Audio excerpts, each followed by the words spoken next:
लोकसभेच्या 48 जागा यापैकी 45+ मिशन गाठण्याचं टार्गेट यासाठी शिंदे अजितदादांना सोबत घेतलं तर अशोक चव्हाण काँग्रेसचे दिग्गज नेतेही गळाला लावत भाजपने मोदींची गॅरंटी घेऊन मैदानामध्ये अनेक माणसं उतरवली आहेत।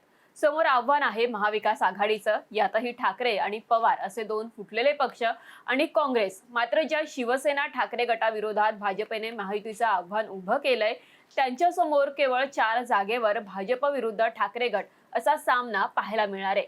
आता या जागा कोणत्या आणि या मागचं कारण काय सांगितलं जातंय जाणून घेऊयात या व्हिडिओमधून। नमस्कार, मी मुक्ता लोंढे, तुम्ही पाहतात माय महानगर।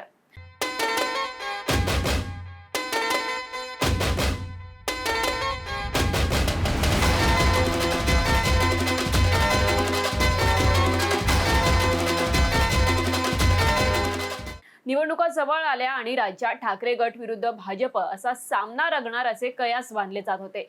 मात्र भाजपने ठाकरे गटाविरोधात थेट लढत टाळलेली असल्याचं बोललं जातंय। महाराष्ट्रातील लोकसभेच्या 48 जागांपैकी रत्नागिरी, सिंधुदुर्ग जिथे विनायक राऊत विरुद्ध नारायण राणे असा सामना रंगणार आहे, तर जळगावमध्ये स्मिता वाघ विरोधात करण पवार यांना संधी देण्यात आली आहे आणि ईशान्य मुंबईत मिहिर कोटेच्या विरुद्ध संजय दिना पाटील अशी लढत होणार आहे।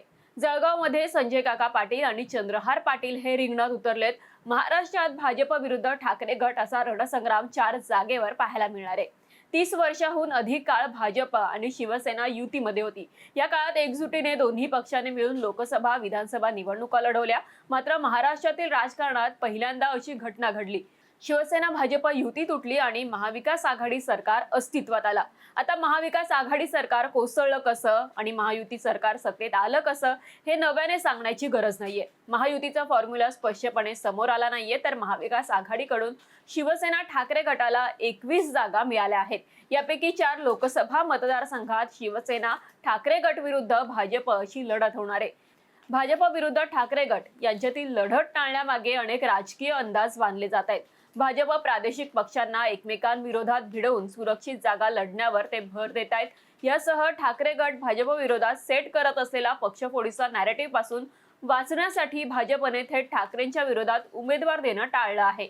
भाजप शिवसेना ठाकरे गटाविरोधात उमेदवार न देण्यामागचं आणखी दुसरं कारण काय असू शकतं, कमेंट करून नक्की सांगा। याबद्दलची अधिक अपडेट, सविस्तर डिटेल्स जाणून घेण्यासाठी तुम्ही mymahanagar.com या वेबसाईटवर लॉग इन करा। आमच्या फेसबुक, ट्विटर आणि इंस्टाग्राम अकाउंटला फॉलो करायला विसरू नका।